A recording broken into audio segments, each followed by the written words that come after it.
Chers amis, bonjour.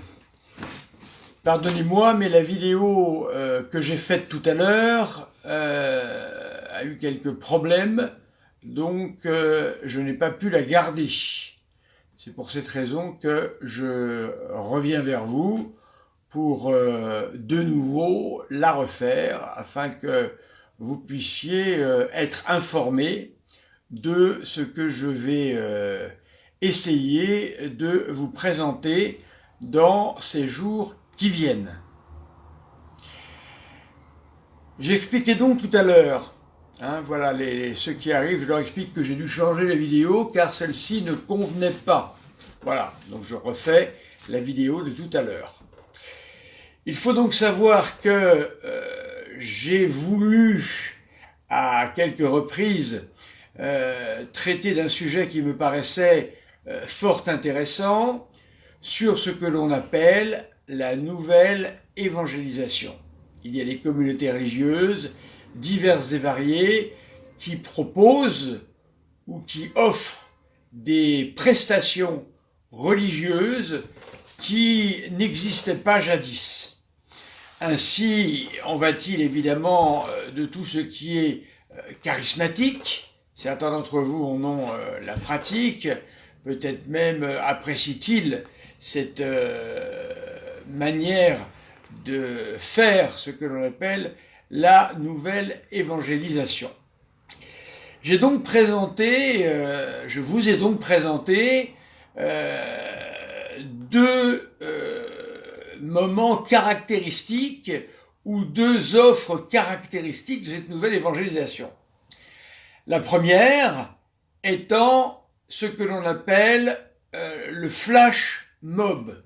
Flash mob, je pense bien prononcer, et je pense que je suis bien et précis dans ce que je dis.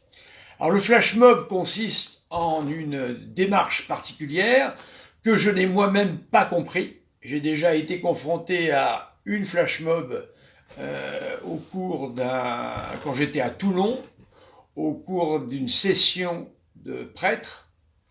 Alors les prêtres ou les religieux ou les laïcs, je ne sais quoi, improvisent une chorégraphie, travaillent une chorégraphie, et ensuite, la proposent aux fidèles qui passent. Alors, j'avoue ne pas comprendre la finalité en termes d'évangélisation de cet « un visiteur, mon chien », de cette flash mob.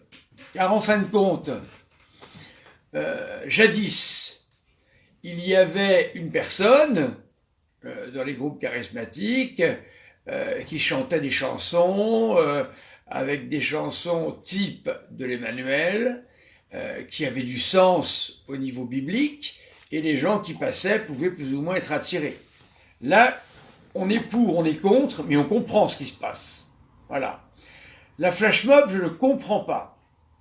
Comment est-ce que, par une danse, les gens vont pouvoir venir, et comment est-ce que vous allez pouvoir leur communiquer, en fin de compte, quelque chose à travers la danse? Voilà bien la question que je me pose. Il faut donc savoir que j'ai proposé une seconde possibilité qui est sur Internet, encore une fois, qui est donc libre de droit, que l'on peut prendre et que l'on peut diffuser. Il s'agit d'une forme d'évangélisation par la musique. Alors, un groupe que je ne nommerai pas pour ne pas faire de polémique, un groupe très présent à Toulon, ce sont des tradis. Parmi d'autres techniques, ils ont l'évangélisation sur la plage, mais ils ont également l'évangélisation dans la rue. En l'occurrence ici, c'était un système de reprise, alors que le chanteur Johnny Hallyday venait de mourir, d'une chanson de Johnny Hallyday. Je ne suis pas un spécialiste du répertoire de Johnny Hallyday, mais je pense que choisir la chanson, une des chansons la plus douteuse, qui est tout de même très marquée au niveau des gens, que je t'aime. Ils savent très bien que cette chanson a été chantée par Johnny Hallyday avec sa femme de jadis, c'est-à-dire, comment s'appelait-elle déjà celle-là? Bref, il était marié avec cette femme, et c'était Sylvie Vartan, c'est ça. Et c'était avec elle qu'il opérait, qu'il faisait cette chanson. Donc bien sûr, vous comprenez qu'il y a une connotation sexuelle évidente. Je veux dire, on a beau faire ce que l'on veut, vous n'enlèverez pas la connotation sexuelle. Et ils ont pris cette chanson et ils l'ont envoyée vers la Vierge Marie. L'intention est louable, mais est-ce le bon choix? Est-ce que véritablement vous pensez que les gens, quand ils entendront à la radio que je t'aime, penseront à la Vierge Marie? Je ne suis pas sûr. Voilà. Donc il y a ici un problème évident, il y a quelque chose que je ne saisis pas. J'ai eu de plus un message plutôt très agressif de la part d'un membre de cette communauté, un membre influent, puisque c'en était ou c'en est le chef, je ne sais pas exactement où ils en sont, et celui-ci m'a carrément dit que, eh bien, je n'avais pas de jugement, que j'étais incapable de faire les bons choix par rapport à ses propositions, que je n'avais plus ma place à Toulon, que j'avais qu'à m'occuper de Paris. De quoi je me mêle? De quoi je me mêle? Toulon, j'y ai fondé des œuvres, ces œuvres y sont toujours, il y a des associations, je peux venir à Toulon quand je veux, si j'ai besoin, j'y vais. Si j'ai pas besoin, je n'y vais pas. Il peut y avoir des problèmes administratifs à régler. Donc d'où vient cette interdiction de territoire, en quelque sorte? Voilà, une question que je pose. J'ai trouvé vraiment la réaction de ce personnage particulièrement malotrue et particulièrement menaçante. Voilà. Or, je ne comprends pas comment est-ce que l'on arrive pour des questions de danse, des questions de chansons, des questions d'affectivité, comment peut-on en arriver à de tels propos? Alors j'espère que ce personnage fort connu va se reconnaître et qu'il va me présenter des excuses, car il y a vraiment été très fort. Donc si je n'ai pas d'excuses de sa part, je vais devoir moi-même, eh bien, me rendre visible à lui, bien sûr. Je ne vais pas laisser les choses où elles en sont, ce n'est pas possible. Voilà. Quoi qu'il en soit, je pense avoir fait le tour de ces réalités. J'ai suffisamment pris d'ennui dans ces affaires-là pour ne plus m'en occuper.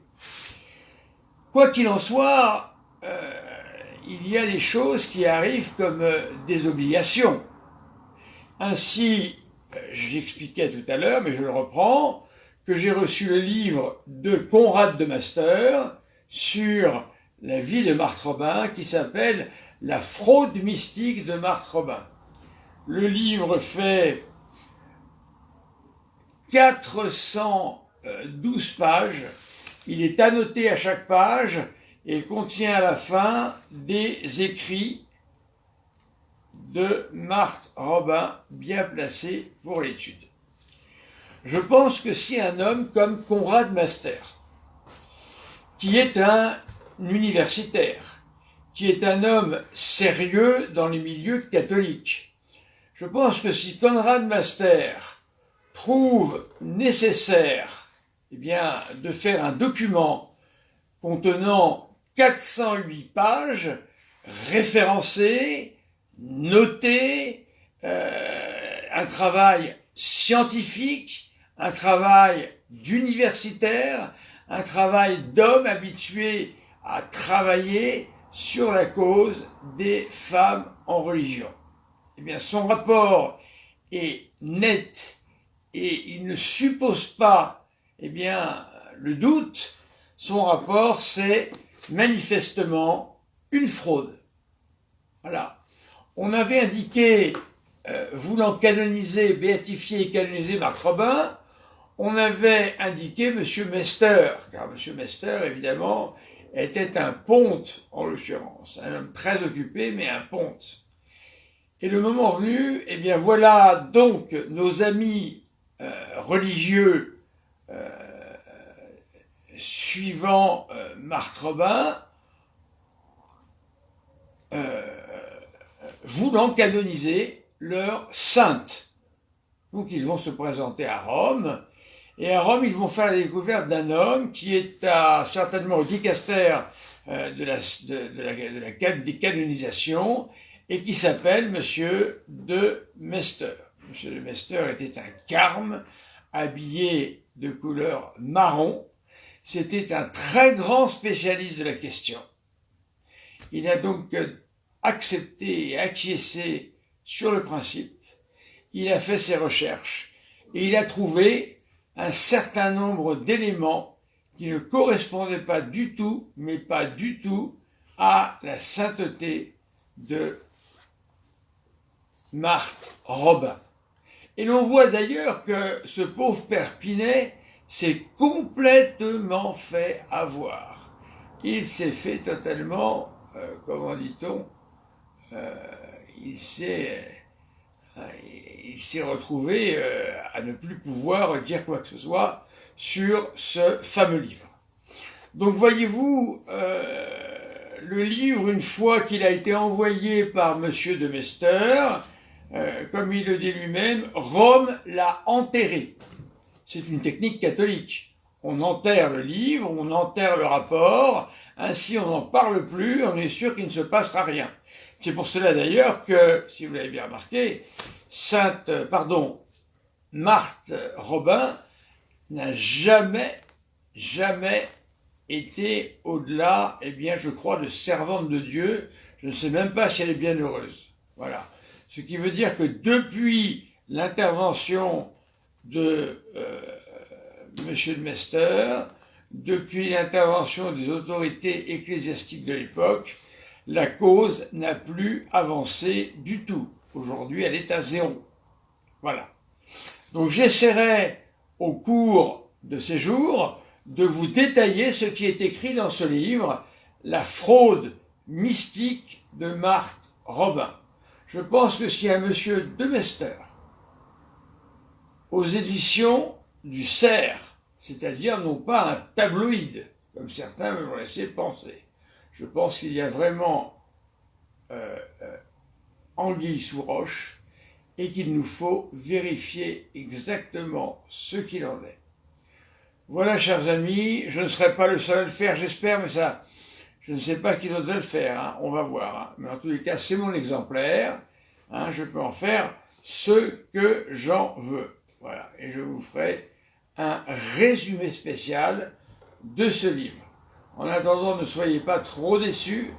Hein, dans le commerce, on peut acheter d'autres manches pour les têtes anglaises sans aucune difficulté. Voilà, chers amis, je vous dis à ce soir pour un volet concernant l'éducation catholique. Merci.